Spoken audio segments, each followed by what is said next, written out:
अरहंत सिद्ध वीतराग परमात्मा निर्ग्रंथ आत्मज्ञानी सद्गुरुदेव एवं आगम वाणी को भावपूर्ण वंदन नमन। सभी भव्य आत्माओं की भव्यता को प्रणाम। एक सज्जन अपनी पत्नी से बहुत परेशान रहते तो कई सारे पति हैं परेशान अपनी पत्नियों से, लेकिन हर कोई अभिव्यक्त नहीं करते अपनी इस परेशानी को। लेकिन वे सज्जन अपनी इस पत्नी को लेकर के जो उन्हें परेशानी थी, इसको वे अपने दोस्तों के बीच में जहां पर भी जाते उनके सामने खुलकर अभिव्यक्त करते थे। न सिर्फ उसके लिए भला बुरा कहते थे, बल्कि विवाह नामक संस्था को भी वे बड़ी गालियां दिया करते थे। वे कहते थे ये विवाह बड़ी बुरी चीज है, विवाह तो कभी किसी का होना ही नहीं चाहिए। और फिर ये स्त्रियां तो भगवान ने सबसे गंदी चीज बनाई है, स्त्रियां तो होनी ही नहीं चाहिए। मतलब ऐसी अपनी पत्नी को लेकर के वो जो इतना बुरी राय व्यक्त किया करते थे, तो मन ही मन उनके दोस्त भी सोचा करते थे कि बड़ा हिम्मतवर है यह तो। हम लोग भी परेशान तो रहते हैं, लेकिन फिर भी समझते हैं कि पत्नी के बिना तो जीवन की गाड़ी चल भी नहीं सकती है। हम इसके जैसे स्पष्टतया इतनी गालियां तो नहीं कहते, कम से कम विवाह को लेकर के अथवा पत्नी को लेकर के। और फिर वे सज्जन न सिर्फ उसके बारे में, पत्नी के बारे में बुरी राय देते थे, बल्कि वे तो कई बार कह भी चुके थे कि कितना अच्छा हो, काश ये पत्नी मेरी मर जाए।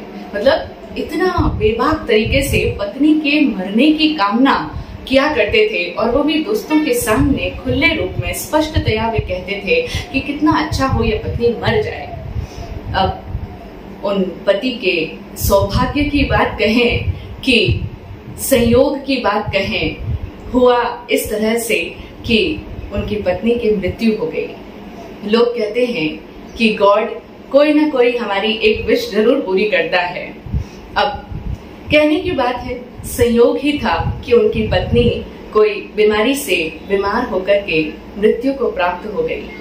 जब पत्नी की मृत्यु हुई तो वे सज्जन तो मन ही मन बड़े प्रसन्न हुए कि चलो पिंड छूटा अब ऐसी पत्नी से। और तब उन्होंने अपने यार दोस्तों मित्रों के बीच में ये घोषणा भी कर दी कि अब मैं कभी दूसरा विवाह नहीं करूंगा, यानी अब तो विवाह नाम की कोई चीज में पढ़ना ही नहीं, कोई भी दूसरी औरत को घर पे लाना ही नहीं है, विवाह ही नहीं करूंगा अब मैं। होते होते दिन गुजरते चले गए और 4 महीने बीत गए। 4 महीने बीते ही थे कि वे तो फिर से किसी दूसरी स्त्री की तलाश करने लगे।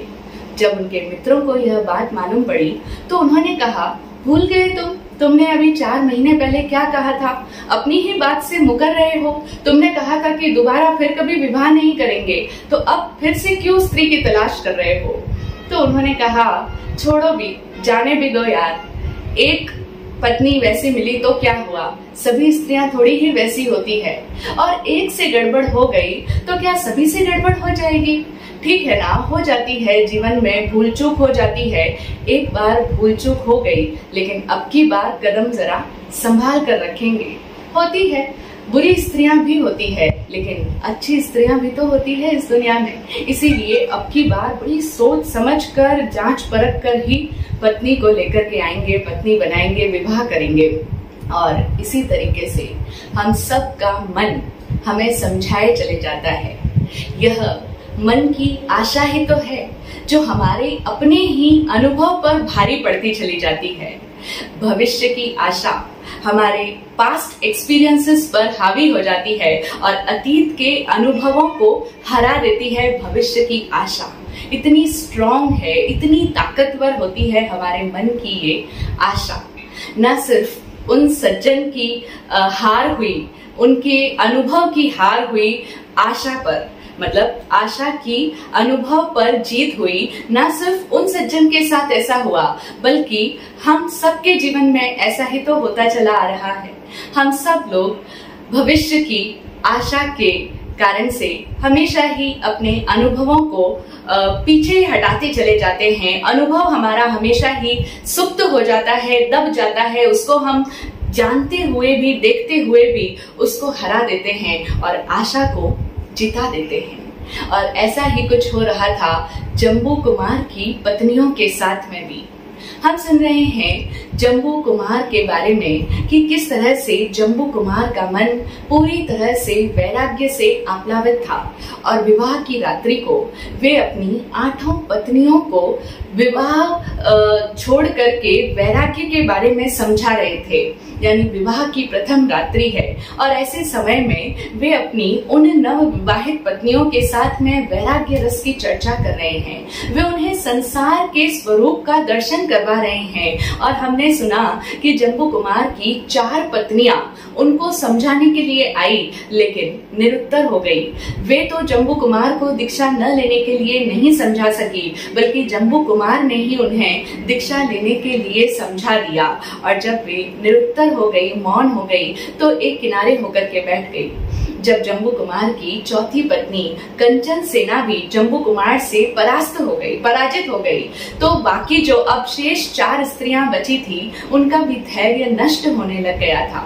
और वे सब अच्छी तरह से समझ गई थी कि अब स्वामी किसी भी प्रकार से समझाने पर नहीं समझने वाले हैं, क्योंकि जो इतनी हमसे आगे, जो इतनी समझदार, योग्य और प्रभावी ढंग से अपनी बात को कहने वाली जो हमारी बहनें थी, उन्होंने जम्बू कुमार से तर्क वितर्क किया, वाद विवाद किया, लेकिन फिर भी वो जम्बू कुमार को नहीं समझा पाई। तो अब हम भला क्या समझा पाएंगी, लेकिन फिर भी प्रयत्न तो करना चाहिए।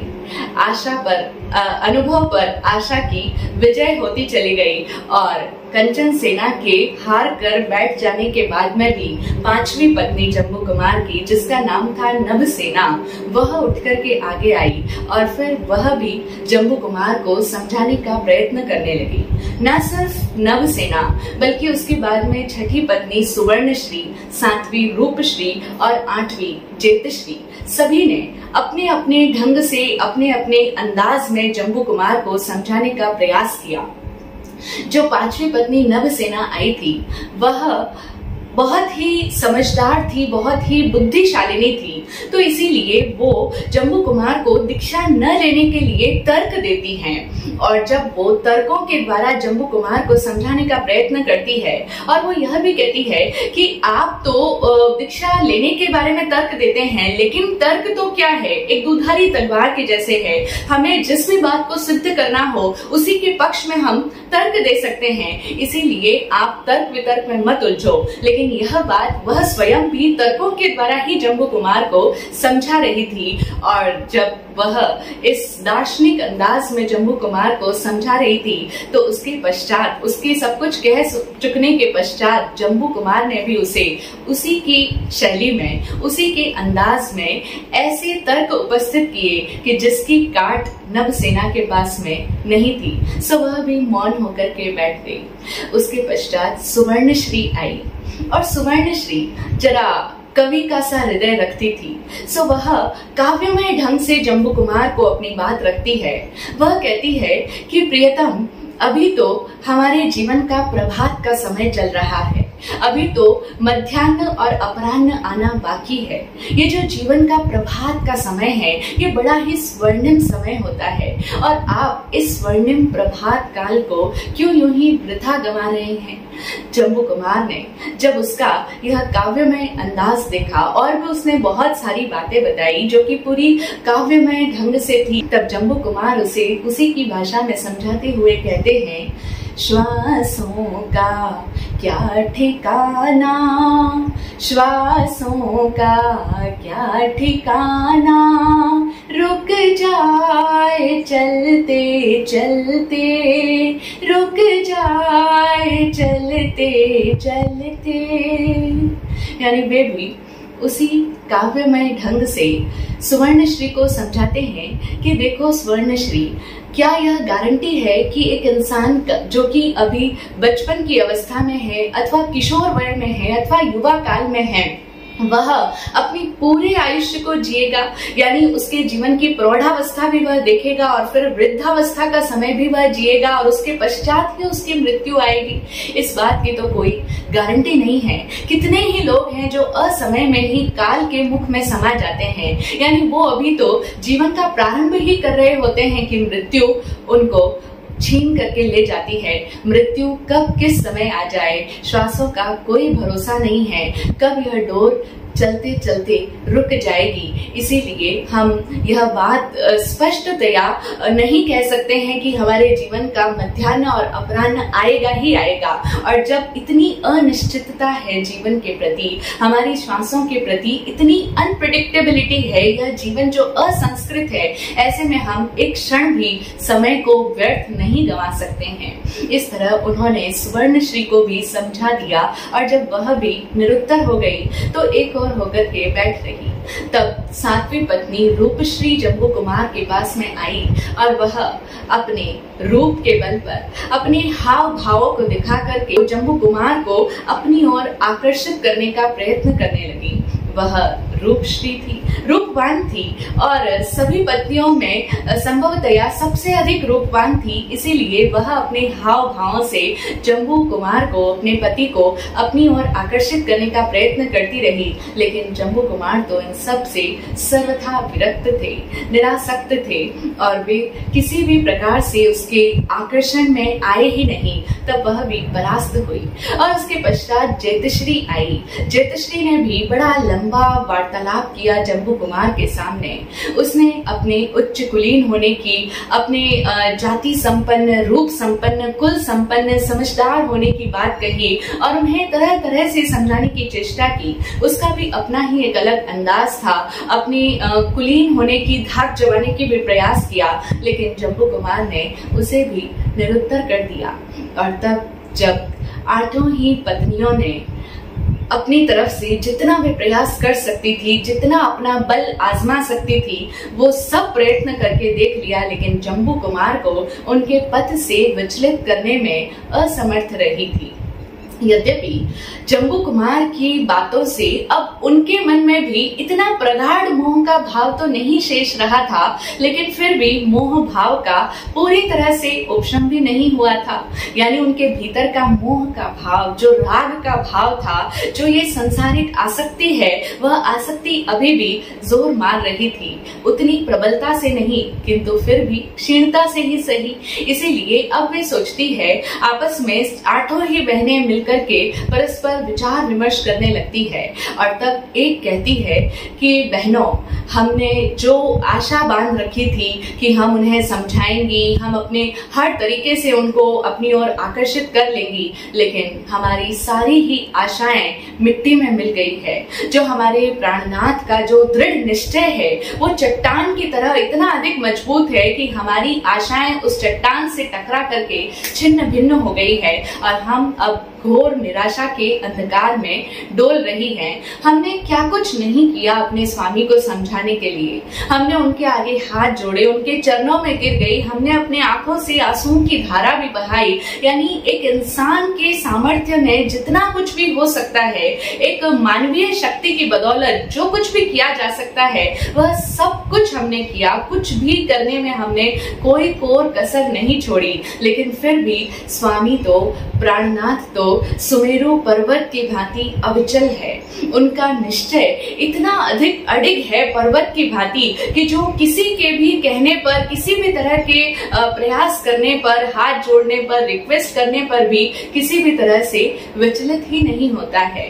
और इतना ही नहीं, हमने तो उनको अपनी हाव भाव से भी आकर्षित करने का प्रयत्न किया, लेकिन जम्बू कुमार के लिए तो हमारे हाव भाव भी सारे व्यर्थ ही रहे। यानी उनको आकर्षित करने का हमारा हर प्रयत्न विफल ही होता चला गया और उन्होंने हमारी ओर एक बार भी स्नेह भरी दृष्टि से देखा तक नहीं है, उनका हृदय सचमुच इतना अधिक कठोर हो गया है कि बड़ा इस दुनिया का मजबूत से मजबूत हृदय वाला इंसान भी हमारे रूप सौंदर्य को देख ले तो एक बार को तो पिघल जाए, लेकिन स्वामी जो सुमेरु पर्वत की भांति अडिग है, अविचल है, उनके सामने हमारा ये रूप सौंदर्य, हमारी मान मनोबल, हमारा अनुनय विनय, हमारे हाव भाव चेष्टा प्रयत्न सब कुछ उनके सामने तुच्छ है।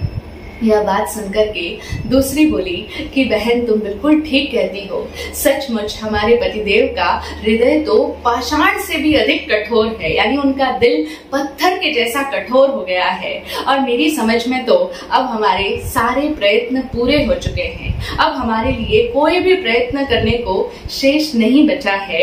इसीलिए मुझे तो लगता नहीं कि अब कोई और उपाय शेष रहा हो जिससे कि हम स्वामी का ध्यान अपनी ओर आकर्षित कर सके। यह बात सुनकर तीसरी पत्नी कहने लगी कि बहनों, बात तो आप ठीक कह रही हो, लेकिन फिर भी हम सब यदि मिलकर एक बार पुनः प्रयत्न करें तो उसमें क्या हानि है। यानी अभी तक तो हम सब एक एक करके प्रयत्न कर रही थी स्वामी को समझाने का, लेकिन यदि अब हम सब मिलकर के उन्हें समझाने का प्रयत्न करें तो क्या हानि है। और फिर कहते भी है ना कि जब तक सांस है तब तक आस है। ये तीसरी पत्नी ठीक उसी तरह की है, उसी तरह की मानसिकता वाली है जो उन सज्जन की मानसिकता थी, या कहें कि जो अधिकांश लोगों की मानसिकता होती है, जहां पर सदैव ही आशा अनुभव पर जीतती चली जाती है। भविष्य की आशा, कुछ अच्छा हो जाएगा, कुछ हमारा मनोनुकूल हो जाएगा, जैसा हम चाहती हैं वैसा हो जाएगा। ये छोटा सा आशा का दिया सदा ही मन के भीतर टिमटिमाता रहता है। भले उसको पता है, उसका अनुभव, उसका अतीत का अनुभव कहता है कि ये तुम्हारी आशा की लौ ज्यादा देर तक टिक नहीं पाएगी, उसका अनुभव उसे बार बार सीख दे रहा है, लेकिन उस अनुभव को दरकिनार करते चले जाते हैं। तो बस वही बात तीसरी पत्नी कह रही थी कि हम सब मिलकर एक बार पुनः प्रयत्न कर लें तो कोई हानि तो नहीं है, और फिर प्रयत्न करने के बाद में जो होगा देखा जाएगा।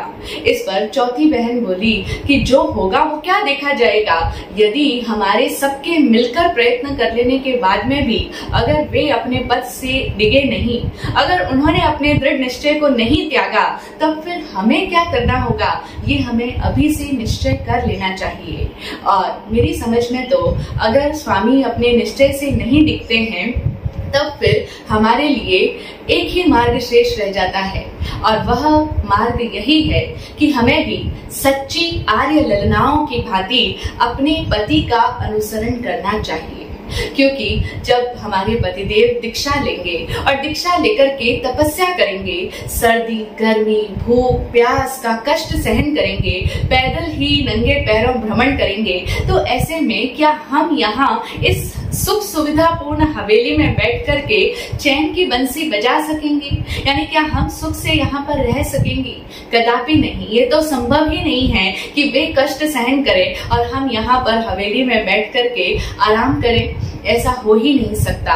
इसीलिए हमें भी साध्वी का जीवन जीने के लिए अब कटिबद्ध हो जाना चाहिए और हमें भी आत्म कल्याण की राह पर ही अपना कदम बढ़ाना होगा।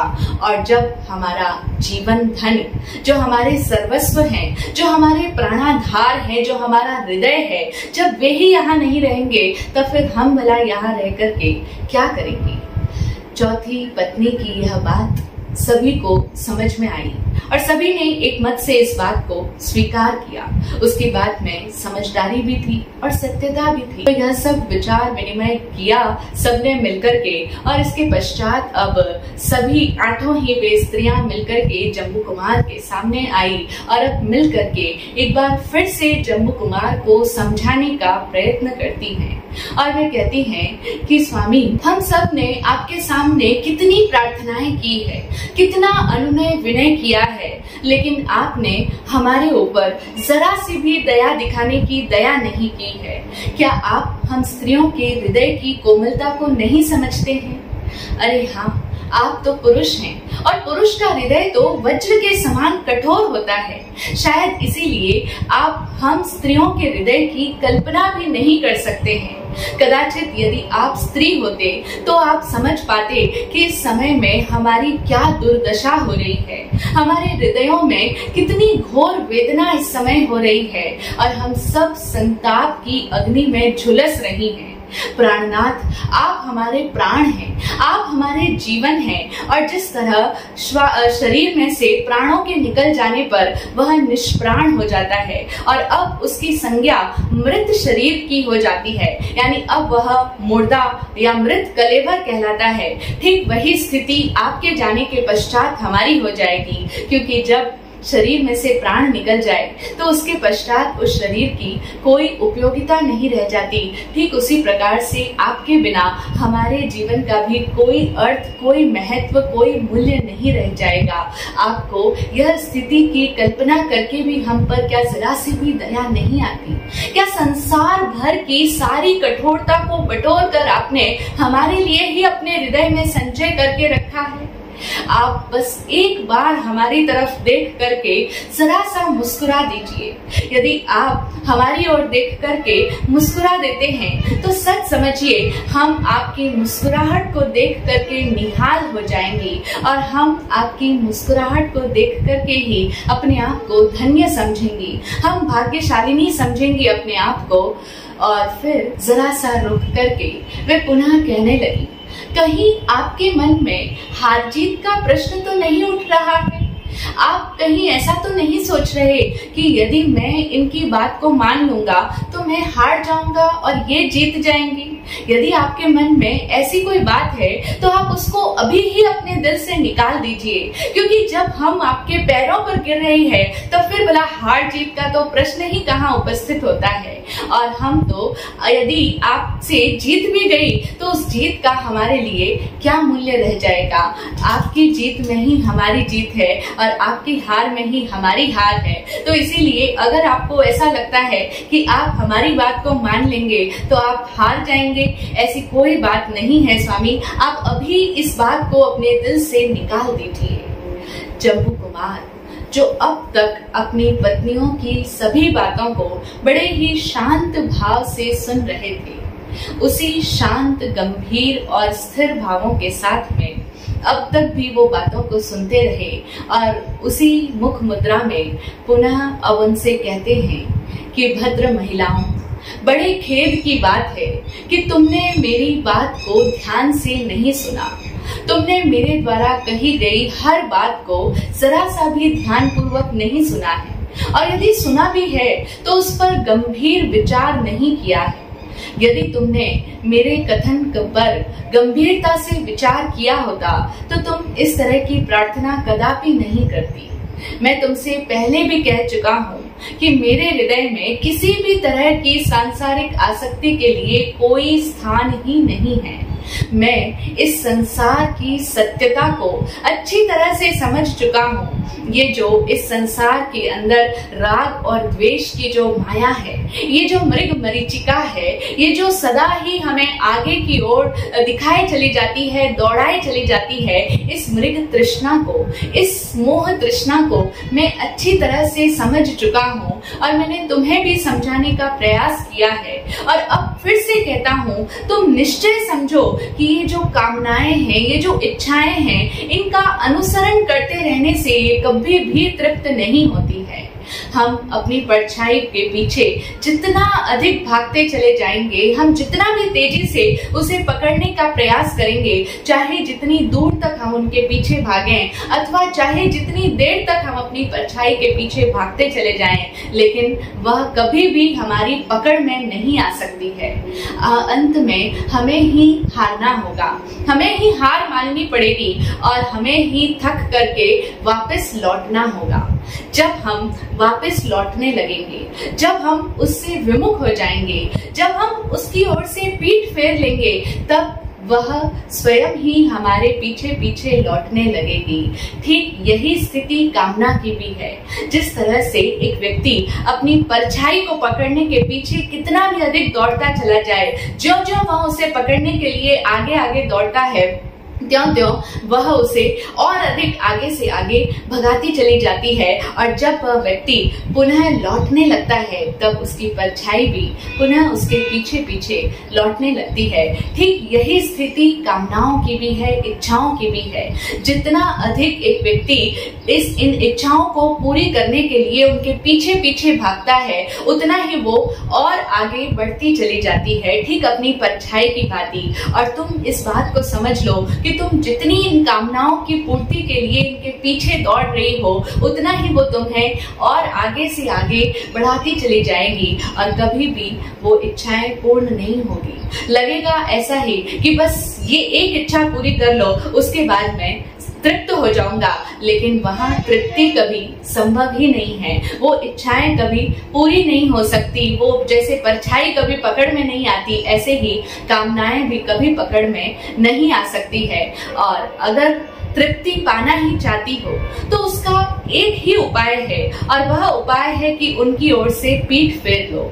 जब हम उन कामनाओं से अपनी पीठ फेर लेंगे, यानी उन कामनाओं से विमुख हो जाएंगे, वैसे ही वे कामनाएं हमारे वश में आ जाएगी। इसीलिए यदि तुम सच में ही तृप्त होना चाहती हो तो अतृप्ति पाने का कोई भी काम मत करो। और ये जो तुम बातें बता रही हो, कह रही हो, ये जो रिक्वेस्ट कर रही हो, ये सारी और अधिक अतृप्त करने की कामनाएं हैं। इन कामनाओं में कहीं कोई पूर्ति संभव ही नहीं है। तृप्ति पानी है तो अतृप्ति बढ़ाने वाला काम मत करो। और यदि अमृत पाना चाहती हो, सच में ही जीवन का अनुभव लेना चाहती हो, तो विष पान की बात मत करो। जम्बू कुमार की ये जो इतनी गहराई पूर्ण बात थी, यह गहरी परंतु सच्चाई से भरी हुई बात उन 8 ही पत्नियों को समझ में आ रही थी। क्योंकि यह सत्य गहरा तो जरूर है, लेकिन है सत्य। यही तो इस संसार की सच्चाई है, और यही हमारी इच्छाओं की भी सच्चाई है। और वे 8 ही स्त्रियां जो सच में ही समझदार थी, बुद्धिमान थी, कुलीन थी, वे जम्बू कुमार के द्वारा बार बार समझाए जाने पर इस सत्यता को देख पा रही थी, लेकिन फिर भी अभी मोह भाव तो पूरी तरह से दबा नहीं था। इसीलिए इस बात को यहीं पर छोड़कर अब वे दूसरी बात जम्बू कुमार के सामने रखती है और कहती है कि प्राणनाथ, आप दीक्षा लेने के लिए जा रहे हैं, लेकिन आपका शरीर तो मक्खन की भांति कोमल है, और साधु जीवन में कितने सारे कष्टों को सहन करना पड़ता है। वहां पर भूख, प्यास, सर्दी, गर्मी, रूखा सूखा भोजन, क्या कुछ कष्ट नहीं देखने पड़ते हैं। आपने आज तक के अपने जीवन में ऐसा कोई भी कष्ट सहन नहीं किया है, और ना ही आपका शरीर ऐसा है कि जो इतने कठिनाइयों को, इतने कष्टों को सहन कर पाएगा। आपके दांत तो मोम के समान कोमल है, और संयमी जीवन को जीना लोहे के चने चबाना है, जो कि आपके लिए संभव नहीं हो पाएगा।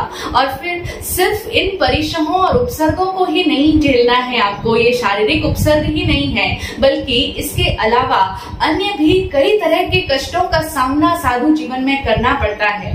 यहाँ पर तो आप पूरी तरह से स्वतंत्र है, अपनी इच्छा के मालिक है। आप अपनी इच्छा अनुसार कुछ भी कर सकते हैं, स्वतंत्र है, कहीं पर भी आ सकते हैं, कहीं पर भी जा सकते हैं। लेकिन वहां पर दीक्षा लेने के बाद में तो आपको सदा ही अपने गुरु की आज्ञा के अधीन रहना पड़ेगा। और फिर आप ये भी मत सोचिए कि ये कोई 4, 5, 10 दिन या कोई 10-20 वर्ष की बात होगी। ये तो जीवन भर आपको इन दुखों को सहन करना होगा। और अभी तो सोचने विचारने का समय है। कहीं ऐसा ना हो कि बाद में आप इन सब दुखों से घबरा जाएं, और फिर बाद में मन में इच्छा हो और आप मन में पछताते ही चले जाएं, तो उस समय में फिर बाद में आपके लिए कोई विकल्प शेष नहीं बचेगा। लेकिन अभी तो बाजी आपके हाथ में है, इसीलिए आपको आगे पीछे का सब जगह का विचार करने के पश्चात ही कोई भी कदम बढ़ाना चाहिए। और जो व्यक्ति अपने हित अहित का ध्यान नहीं रखता है, भले बुरे का विचार किए बिना उतावल में आकर के कोई डिसीजन ले लेता है, तो उसको उसका खामियाजा अवश्य ही भुगतना पड़ता है। अभी तो आपके पास में समय है, आप अच्छी तरह से सोच विचार कर सकते हैं। वो कहावत भी कहती है कि बिना विचारे जो करे सो पीछे पछताए। इसलिए बिना विचारे आप इतना बड़ा कदम उठाने का निर्णय मत लीजिए। और फिर हम तो आपके प्रति बहुत अधिक स्नेह रखती है। हमारे हृदय में आपके लिए अथाह स्नेह भरा पड़ा है और उसी स्नेह से प्रेरित होकर के हम आपकी भलाई के लिए ही ये सब बातें आपसे कहने की धृष्टता कर रही हैं। आशा है आप हमारी इस धृष्टता को क्षमा कर देंगे।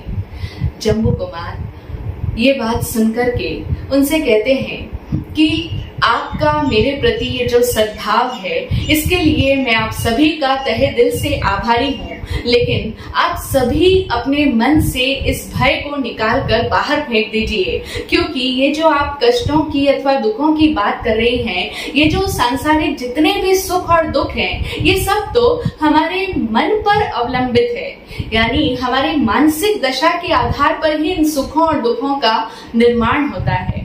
एक व्यक्ति जिस व्यक्ति को या जिस वस्तु को अथवा जिस विषय को अपने मन के अनुकूल समझता है, उसके मन की सोच उसके प्रति अच्छी होती है, तो वह वस्तु वह विषय उसके लिए सुखदायी हो जाता है। और जिस व्यक्ति जिस वस्तु जिस विषय के लिए वह दुखद कल्पना करता है, उसको दुख के रूप में महसूस करने लग जाता है, वह उसके लिए दुखदायी हो जाती है। और एक ही वस्तु एक व्यक्ति के लिए सुखकारी हो सकती है, लेकिन वही वस्तु या वही विषय या वही चीज दूसरे व्यक्ति के लिए दुख का कारण हो जाती है।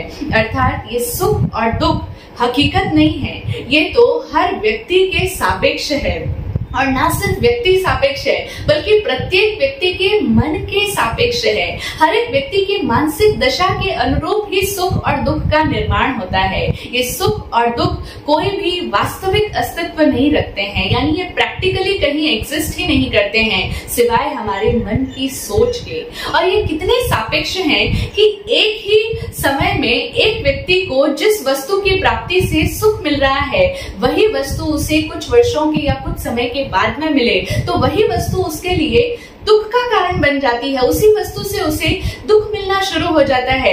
यानी इसकी कोई गारंटी नहीं है कि ये वस्तु हमें हमेशा ही सुखकर ही प्रतीत होगी। ये सुख और दुख ये हमारी मानसिक दशा के अनुसार बदलते चले जाते हैं। जब इनका ही कोई अस्तित्व नहीं है, कोई ठोस अस्तित्व नहीं है, तब फिर हम भला इन सुख और दुखों की क्या बात करें।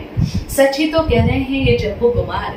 ये बहुत ही गहरी बात है, समझने वाली बात है। हम भी अगर गहराई से देखेंगे तो हम भी इस बात को समझ पाएंगे कि सुख और दुख सिर्फ हमारे मन की कल्पना का नाम है।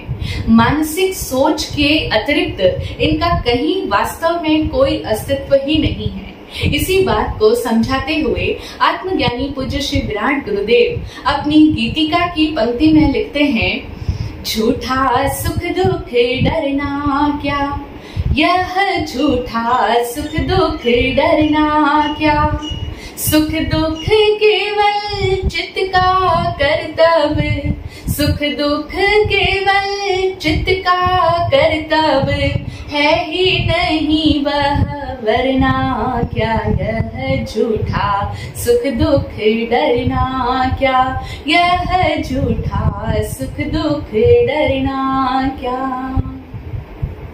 हम सभी लोग संसार में कितनी सुख दुख की बातें करते हैं।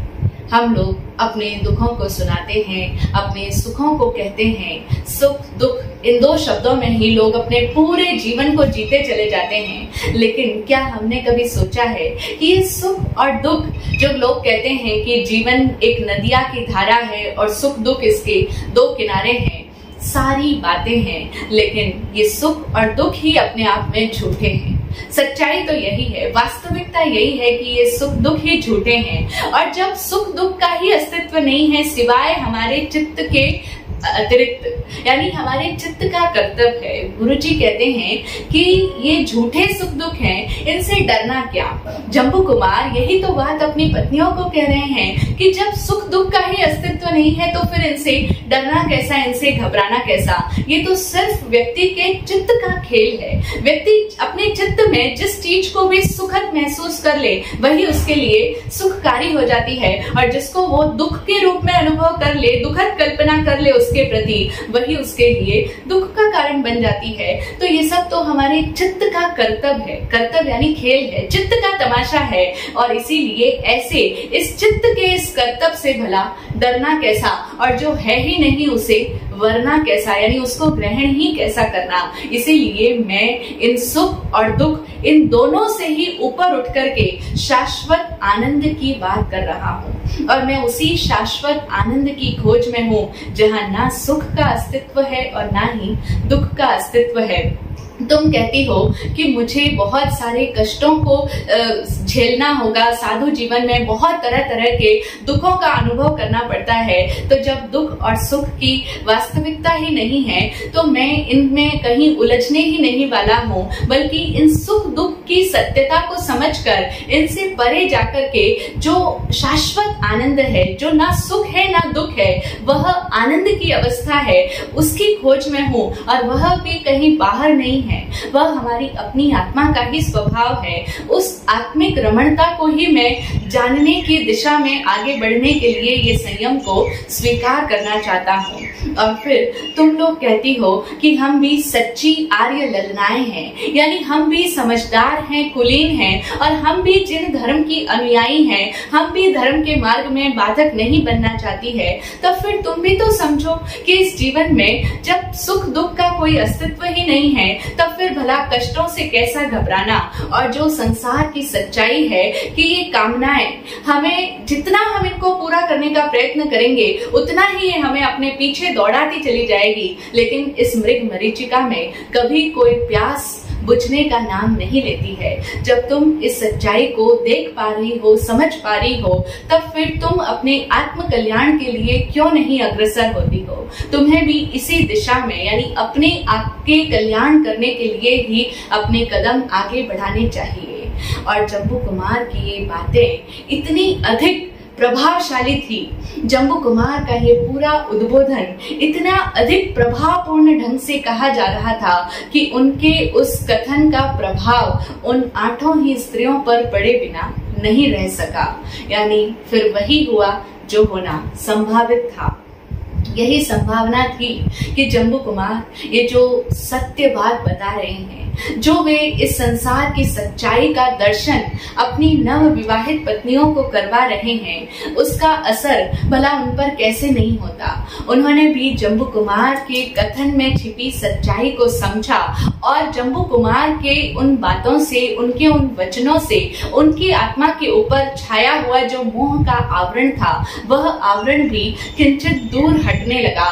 और वह मोह का अंधकार, अज्ञान का अंधकार जब दूर हटा तो उनके भीतर भी ज्ञान का प्रकाश फूटने लगा, और अब उनके भीतर भी वैराग्य का भाव प्रकटित होने लगा। यानी अब वे भी विरक्त भाव में आने लगी, उनके भीतर भी वैराग्य भाव छल छलाने लगा, लहलहाने लगा। और तब उन्होंने कहा, जो उन 8 पत्नियों में सबसे बड़ी थी, वय में, उम्र में जो सबसे बड़ी थी, वह जम्बू कुमार से कहती है कि स्वामी, सचमुच आप धन्य हैं, आपका जीवन धन्य है, और आपका ये दृढ़ निश्चय और भी अधिक धन्य है। और हम भी धन्य हो गई आपके सानिध्य में आकर के, आपसे जुड़ करके हम अपने आप को बहुत ही सौभाग्यशाली समझ रही हैं, क्योंकि आप स्वयं तो इस संसार से तिरने वाले हैं ही, लेकिन साथ ही साथ आप हमें भी इस संसार से तिराना चाहते हैं। और इसी कारण से हम आपके साथ में जुड़ने मात्र से हमारा भी जीवन धन्य हो गया है, हमारी आत्मा का भी उद्धार हो रहा है। और आप हमें यह समझा करके, हमें यह अपूर्व ज्ञान दे करके हमारी आत्मा को ऊर्ध्वगामी बनाने के लिए जो प्रयत्न कर रहे हैं, वह सचमुच प्रशंसनीय है, श्लाघनीय है। आप हमारी सच्चे अर्थों में दुर्गतियों से रक्षा कर रहे हैं, आप जो हमारी आत्मा को उत्थान की ओर ले जा रहे हैं, इसी में तो हमारी सच्ची सुरक्षा है।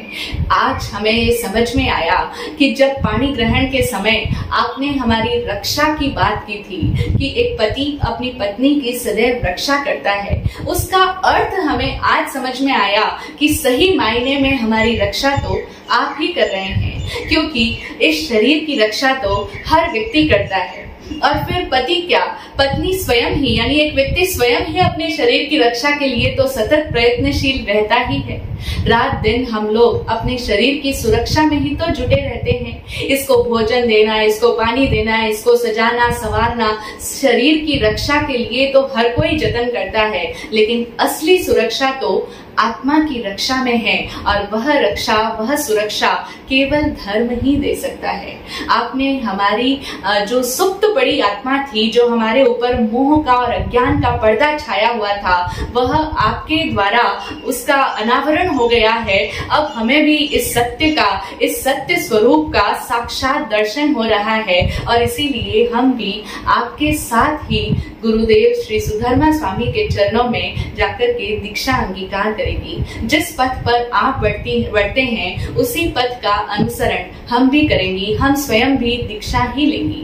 उन आठों ने ही सहमति जता दी और अपना निश्चय भी सुना दिया, और फिर यह भी कहा कि स्वामी, आप यह ना समझिए कि हम लोग आपके मोह में आकर के दीक्षा लेने के लिए तैयार हो रही हैं, क्योंकि कई बार ऐसा होता है कि एक व्यक्ति जिससे मोह करता है, उसकी बातों में आकर के, अथवा चूंकि वो उसके प्रति मोह में है, और जब वो जिस रास्ते को प्रदर्शित करता है, जो पथ उसे दिखाता है, तो उस व्यक्ति के मोह में आकर के दूसरा व्यक्ति भी उसकी बातों को अंगीकार करने के लिए तुरंत तत्पर हो जाता है। इसीलिए शास्त्रकार कहते हैं कि दीक्षा लेने के कई सारे निमित्त होते हैं, कई सारे कारण होते हैं, और वैराग्य भाव जो जागता है उसके भी कई सारे रीजंस है।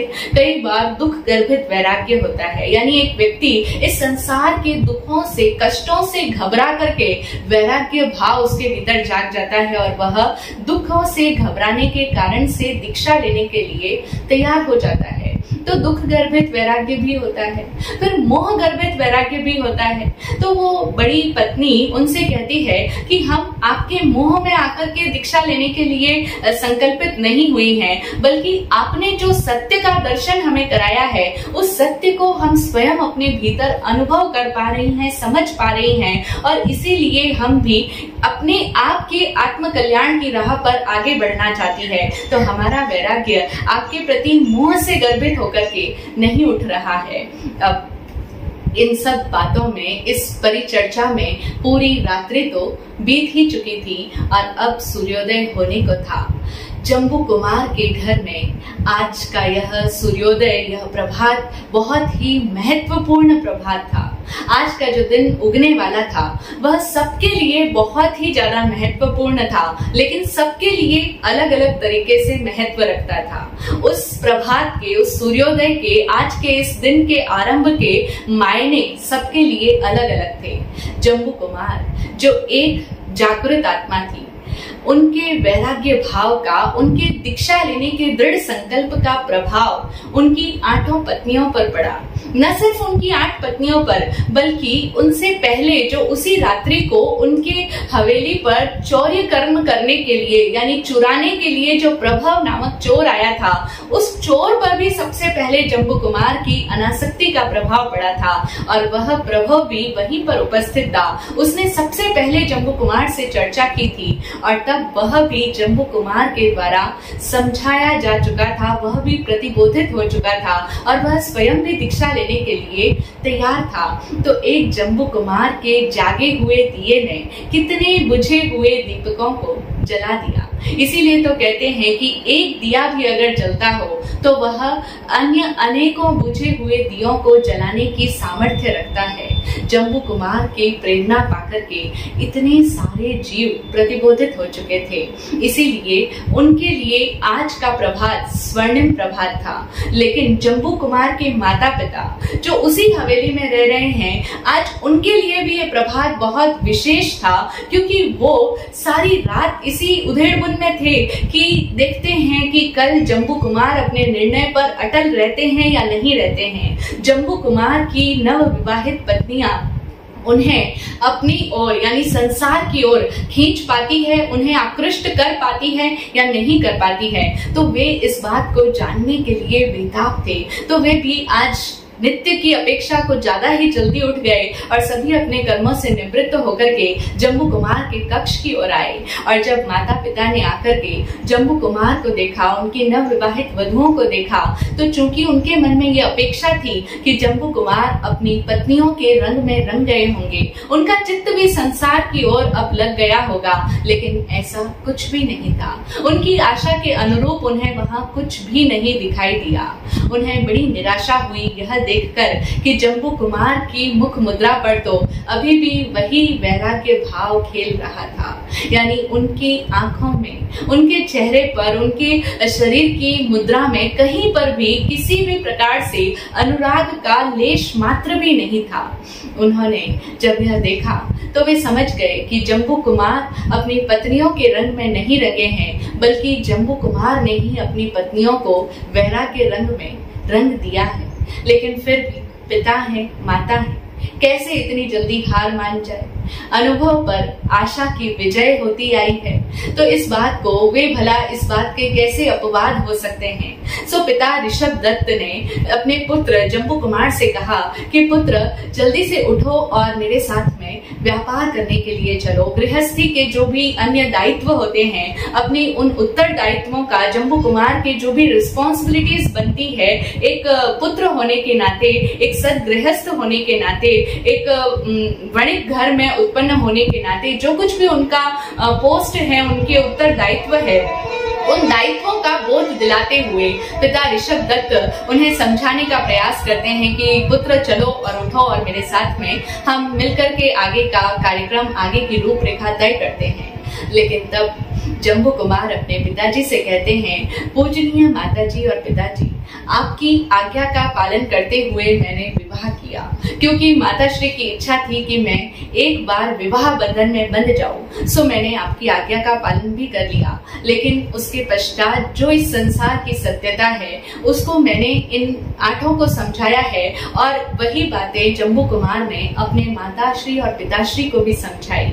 और जब जम्बू कुमार के मुख से वे सारी बातें सुनी तो उनके माता और पिता, चूंकि वे भी भव्य जीव थे, जम्बू कुमार जैसे पुत्र का जन्म जिस माँ बाप के यहाँ पर हुआ हो, वे माता पिता भी सचमुच कोई ऐसे तो थे नहीं, वे भी बहुत ही महान थे जो ऐसी संतान को अपने यहाँ पर जन्म दे पाए थे। तो ऐसे भवितात्मा थे।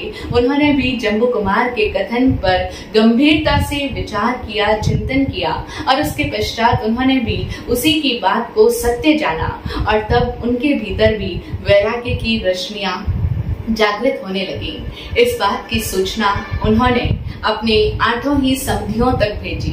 उन्होंने यह समाचार कहलवा दिया कि जम्बू कुमार, उनकी आठों पत्नियां और हम स्वयं गुरुदेव श्री सुधर्मा स्वामी के समोम शरण में जाकर के उनके पास में संयम स्वीकार करना चाहते हैं। जैसे ही ये सूचना पहुंची, जम्बू कुमार के जो 8 पत्नियों के माता पिता थे, वे सारे ही तुरंत वहां पर आकर के उपस्थित हो गए। उन्होंने अपनी ओर से जो वे समझा सकते थे जम्बू कुमार को समझाने का प्रयत्न किया।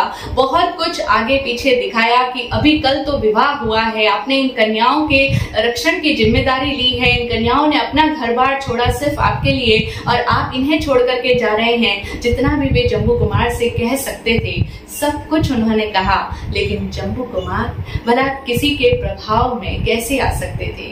एक बार जो व्यक्ति क्षीर सागर का मीठा पानी पी लेता है, फिर भला खारा पानी पीने की कैसे वह इच्छा रख सकता है। जम्बू कुमार जिस सत्य को अपने भीतर अनुभव कर पा रहे थे, जान पा रहे थे, देख पा रहे थे, समझ पा रहे थे, उस समझ को कोई भी समझौता भले कैसे करा सकता था। उस समझ से कोई समझौता संभव ही नहीं था। चाहे उनके सास ससुर जो रिश्ते में कहलाते हैं, वो चाहे फिर कैसी भी बात कहे, लेकिन जब उन्होंने भी देखा कि जम्बू कुमार पर हमारी कोई बात का असर नहीं पड़ता, तो वे जम्बू कुमार को छोड़ अपनी अपनी पुत्रियों को समझाने का प्रयत्न करते हैं। लेकिन उनकी 8 ही कन्याओं ने, सभी ने, जो जम्बू कुमार की 8 ही पत्नियां हैं, उन सभी ने एक राय से, एक मत से, स्पष्ट शब्दों में अपने माता पिता से कह दिया कि जिस राह पर पतिदेव जाते हैं, हमें भी उसी राह पर आगे बढ़ना है। हम तो अपने पति के मार्ग का ही अनुसरण करेंगे, यानी हम स्वयं भी आत्म कल्याण करना चाहती है और हम भी संयम स्वीकार करेंगी। जब अपनी पुत्रियों के मुख से इतनी स्पष्ट उद्घोषणा सुन ली तो अब भला वे कहने को उनके पास में कुछ भी शेष रह ही नहीं सकता था। अब वे क्या कहते। तब यह सारा समाचार विद्युत गति से यानी बिजली की भांति पूरे नगर पर फैल गया। और इतना ही नहीं, पूरे नगर में जो समाचार फैले कि सेठ ऋषभ दत्त का जो इकलौता पुत्र है जम्बू कुमार, कल विवाह हुआ है, लोगों ने उनके विवाह में सम्मिलित हुए हैं, लोगों ने उनके विवाह में भाग लिया है। उस जम्बू कुमार के मन में तो वैराग्य भाव था, वह तो दीक्षा ही लेना चाहता था। और आज ही सूर्योदय होते ही वे सभी लोग, ना सिर्फ एक जम्बू कुमार बल्कि उनकी 8 पत्नियां जिनसे उनका कल विवाह हुआ है, वे सभी पत्नियां, उनके स्वयं के माता पिता, सभी लोग दीक्षा लेने के लिए श्री सुधर्मा स्वामी के पास में जाते हैं। और इतना ही नहीं, राजगृह नगर में जिस चोर ने आतंक फैला रखा था वह प्रभव चोर भी इनके साथ में है। जैसे ही लोगों ने प्रभव चोर का नाम सुना, कईयों को विश्वास नहीं हुआ कि प्रभव चोर, पहले तो वह किसी भी राज कर्मचारी की पकड़ में ही नहीं आ रहा था। इतना कुख्यात चोर है जो आज तक किसी की पकड़ में नहीं आया। ऐसा अद्भुत साहसी, ऐसा प्रभव चोर जम्बू कुमार के साथ में दीक्षा लेने जा रहा है, वह भी वैरागी हो गया है। लोगों को सहसा इस बात पर विश्वास नहीं आया, लेकिन जब उन्होंने स्वयं अपनी आंखों से देखा कि एक बहुत ही शरीर से, कद काठी से मजबूत इंसान, अधेड़ उम्र का है लेकिन फिर भी मजबूत है, और ऐसा रिष्ट पुष्ट मजबूत इंसान उनके हवेली से निकल करके सीधा राज दरबार में जाता है। और उस समय में जो तत्कालीन नरेश थे राजगृह के कुणिक राजा, जो कि श्रेणिक महाराज के पुत्र थे, वो उस समय में राज्य कर रहे थे, तो उनकी राजसभा में जाता है प्रभव और उनसे कहता है कि मैं प्रभव चोर हूँ, और जिसका नाम तो आपने बहुत सुना लेकिन जिसे पकड़ पाने में आज तक आपका कोई भी कर्मचारी या कोई भी सैनिक सफल नहीं हो पाया, वही मैं अब जम्बू कुमार से प्रतिबोध पाकर के दीक्षा लेने के लिए अंगीकृत हो रहा हूँ, दीक्षा लेने के लिए उद्यत हो रहा हूँ। इसीलिए मैं चाहता हूँ कि मैंने आज तक जितने भी लोगों का धन लूटा है, जितने भी लोगों को कष्ट पहुंचाया है, उन सब से क्षमा याचना करते हुए उस सारे धन को आपके राजकोष में समर्पित करने आया हूँ। आप ये सारा धन ग्रहण कीजिए और मुझे दीक्षा की अनुमति दीजिए। सहसा राजा कुणिक को भी विश्वास नहीं हुआ, लेकिन जब प्रभव की आंखों में गहराई से देखा तो उन्हें समझ में आया कि यह वैराग्य कोई ऊपरी वैराग्य नहीं है, सचमुच उसके भीतर हृदय का परिवर्तन हुआ है।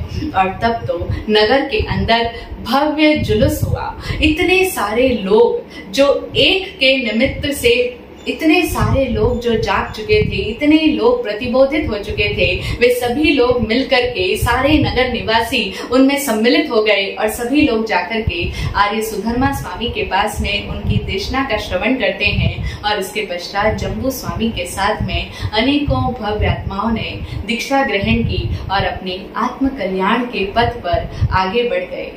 हम सभी को ये ज्ञात होना चाहिए कि ये जम्बू स्वामी, श्री सुधर्मा स्वामी, जो कि पंचम गणधर हैं समण भगवान महावीर स्वामी के, 5वें गणधर हैं, और प्रभु महावीर स्वामी के निर्माण के पश्चात वे ही पाठ पर विराजमान हुए थे। यानी उन्होंने अपने शिष्यों को ज्ञान दिया था, उन्होंने ही वाचनाएं दी थी।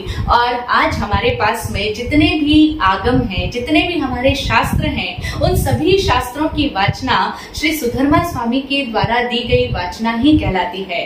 और ये जम्बू कुमार जो दीक्षा लेने के पश्चात जम्बू स्वामी हो गए, ये जम्बू स्वामी उन्हीं 5वें गणधर आर्य श्री सुधर्मा स्वामी के अंतेवासी शिष्य कहलाते हैं। यानी उनके प्रमुख, उनके हमेशा समीप रहने वाले, उनके प्रमुख पट्टधर शिष्य हुए, यानी सुधर्मा स्वामी के शिष्य श्री जम्बू स्वामी हुए। और जम्बू स्वामी का ऐसा विनय भाव था अपने गुरु के प्रति, इतना समर्पण का भाव था, और उतना ही उनके मन में ज्ञान की जिज्ञासा थी कि वे सदैव अपने गुरुदेव से प्रश्न करते रहते थे। वे सदैव प्रश्न पूछते थे कि गुरुदेव, समण भगवान महावीर स्वामी जो मुक्ति को प्राप्त हो चुके हैं, उन्होंने इस बारे में क्या भाव कहे हैं, उन्होंने इसके बारे में क्या भाव फरमाया है। हमारे आचरांग, सूत्र, कृतांग, स्थानांग, भगवती, ज्ञाता धर्म, कथांग, ये सारे ही आगम, इनका जो आरंभ है वो इसी शैली में किया गया है कि अपने गुरु से परीक्षा करते हैं, प्रश्न पूछते हैं, और तब उनके प्रश्न पूछने पर, उनके द्वारा जिज्ञासा प्रस्तुत किए जाने पर आर्य श्री सुधर्मा स्वामी जम्बू स्वामी को ये भाव फरमाते हैं कि मैंने समण भगवान महावीर से इस प्रकार से सुना है, और तब उसके पश्चात सारे शास्त्रों का प्रारंभ होता है। हमारे सभी शास्त्र इसी शैली में निबद्ध किए गए हैं। तो जम्बू स्वामी का, ऐसे महान पुरुषों का हमारे ऊपर कितना बड़ा उपकार है। आज भी हमारे पास में जो भी ज्ञान हमें उपलब्ध मिलता है वह श्री जम्बू स्वामी के परीक्षा करने का ही परिणाम है, और इसीलिए ऐसे उन अनंत ज्ञानी महापुरुषों के प्रति हम सब अनंत अनंत आभार व्यक्त करते हैं, अनंत अनंत कृतज्ञता का भाव उनके प्रति व्यक्त करते हैं कि उन महापुरुषों का और अन्य सभी ज्ञानी आत्माओं का, महान पुरुषों का हम पर इसी भांति ज्ञान वृष्टि होती रहे। जम्बू कुमार का ज्ञान ही था कि उनकी वाणी का वह ओज था, वाणी में वह प्रभाव था कि उनके निमित्त से इतने सारे भव्य जीवों का कल्याण हो पाया। उनके जीवन चरित्र को सुनकर के अगर हमारे मन में भी कहीं कोई प्रेरणा का बीजारोपण होता है, यानी हमारे भी सुप्त हृदय की वीणा के तार कहीं तो झंकृत होते हैं, हमारे अंदर भी कोई प्रेरणा जाग जाती है और हम भी अपनी आंखों को खोल करके इस संसार की सच्चाई को देख पाने में सक्षम हो सकें, तो शायद ये हमारे भीतर पड़ा हुआ भव्यता का बीज भी कभी अंकुरित हो पाए और हम भी सम्यक ज्ञान, सम्यक दर्शन को प्राप्त करके सम्यक चारित्र का पालन करें और अपनी इस जीव की अंतिम मुक्ति को साकार कर पाए। धन्य है, अद्भुत है यह जन शासन, और अनंत अनंत प्रणाम ऐसे अनंत उपकारी श्री जम्बू स्वामी को। जय हो, जय हो, जय हो।